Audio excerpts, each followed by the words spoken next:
আপনারা নিজেদেরকে সৌভাগ্য মনে করবেন। উম্মতের এই কঠিন পরিস্থিতিতেও আল্লাহ আমাদেরকে আহলুস সুন্নাত ওয়াল জামাতের আকীদার উপর রেখেছে। এটা হক আকীদা।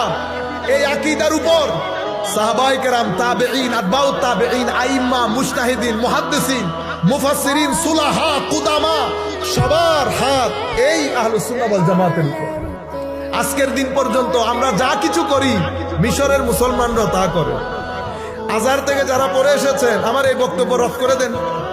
আপনি বলেন যে এটা আজহারে নাই, আজহারে ঈদে মিলাদুন নবী নাই, ইসালে সোয়াব নাই, মাজার নাই, তরিকত নাই, উরুস নাই, বলে রদ করে দেন। পড়ে এসেছেন আজহার থেকে, মানুষকে ধোঁকা দেন। পড়ে এসেছেন এক জায়গায় আর আকীদা প্রমোট করেন আরেক জায়গায়, সৌদি আরবের। কারণ টাকা পয়সা একটা বড় জিনিস। আরো কি বলে, সুন্নিরা দাওয়াত পরে পরে পয়সা নেয়। এই সুন্নিরা কোরআনে পাকের কথা বলে মানুষের বাইরের দেশ থেকে উল্টা সিধা দিন বিক্রি করার জন্য বাইরের টাকা নেয় না। হুজুর আপনি কেমনে জানেন বাইরের টাকা না দিলে ব্যাংক কেমনে করছেন, ব্যাংক কেমনে করলেন, ল্যান্ড ক্রুজার কেমনে চালান, এত বড় সংগঠন কেমনে চলে আমার জানতে হবে না? আপনারা বুঝতে পেরেছেন? আমি এই কথাগুলো কঠিন করে বলছি আহলুস সুন্নাত ওয়াল জামাতের বদনাম এক পাশে রেখে দেওয়ার জন্য। শিক্ষিত শ্রেণী ইনিয়ে বিনিয়ে বলতে চায় সুন্নিরা এই, সুন্নিরা সেই।